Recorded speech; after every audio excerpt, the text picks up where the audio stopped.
কি বন্ধুরা, সবাই ভাবছেন তো যে বাড়িতে বসে এত সুন্দর বার্গার। আজকে তোমাদেরকে দেখাবো কিভাবে এই বার্গারটা বানাবেন। আর এটা কিন্তু বাচ্চারা খুবই পছন্দ করে। তো খুব সহজেই, কোনো কিছু ঝামেলা ছাড়াই। তো সবার প্রথমে আমি বার্গার বানার জন্য এরকম পাউরুটি নিয়ে নিব। তো এটাকে এখন আমি চাকু দিয়ে ভালোভাবে কেটে নিব সমানভাবে। তো তোমরা দেখতে থাকো আজকের রেসিপিটা, খুব সহজেই। আর কেমন হয়েছে না হয়েছে প্লিজ কমেন্ট করে বলবে। ভালো লাগলে অবশ্যই লাইক, কমেন্ট, শেয়ার করে দিবে আর পাশে থাকবে। তো এভাবেই সব কটাকে আমি কেটে নেব পাউরুটিগুলোকে।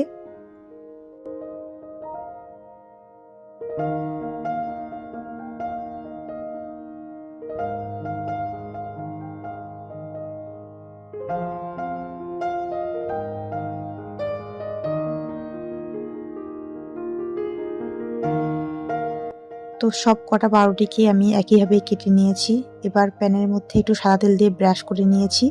এবার পাউরুটিগুলোকে আমি এখানে একটু সেঁকে নিব। যতক্ষণ না একটা মিষ্টি কালার আসবে পাউরুটির মধ্যে ততক্ষণ আমি সেঁকবো। তো দেখতে পাচ্ছ বন্ধুরা, আমার পাউরুটির মধ্যে কত সুন্দর কালার চলে আসছে। তো এটাকে আমি এখন নামিয়ে নিব। আমি এখন বার্গারটা কিভাবে সাজাবো সেটাই তোমাদেরকে দেখাবো। তো পাউরুটির নিচের অংশটা নিয়েছি আমি। এখানে দিয়ে দিলাম একটা রাইয়ের পাতা। আর এখানে প্যানের মধ্যে একটা ডিম ফাটিয়ে নেব। তো প্যানের মধ্যে ডিমটা আমার ফাটা হয়ে গেছে, এটাকে এখন হালকা ভেজে নেব।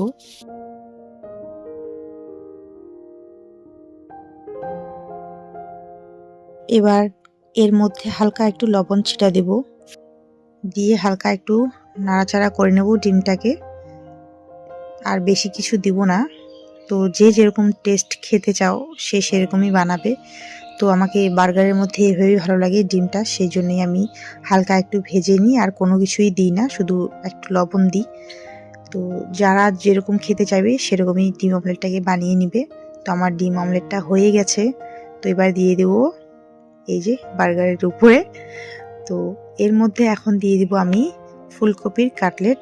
যারা যারা জানো না ফুলকপির কীভাবে কাটলেট বানাইতে হয়, তো তারা আমার চ্যানেল থেকে ভিডিওটা দেখে নিও। তো খুবই টেস্টি হয় এই ফুলকপির কাটলেটটা। তোমরা আলাদা কিছু দিতে পারো, তো আমাকে এটাই ভালো লাগছে তাই আমি এটাই বানিয়ে দিয়েছি। তো এবার এর মধ্যে দিয়ে দেবো পেঁয়াজ আর টমেটো, শসা বেশ সুন্দর করে কেটে নিয়েছি। তো এর মধ্যে দিয়ে দেবো একটু হালকা গরম মশলার গুঁড়ো আর বিট লবণ। একদম দোকানের মতো লাগছে বার্গারটা, দেখো খুবই টেস্টি হয়েছে, খুবই সুন্দর হয়েছে। তোমরাও বাড়িতে ট্রাই করতে পারো। দেখতে পাচ্ছ কত কিছু লাগে না, খুব শর্টকাটে বানিয়েছি আমি। ভালো লাগলে অবশ্যই কমেন্ট করে বলো। আজকের জন্য এতটুকুই ভিডিও।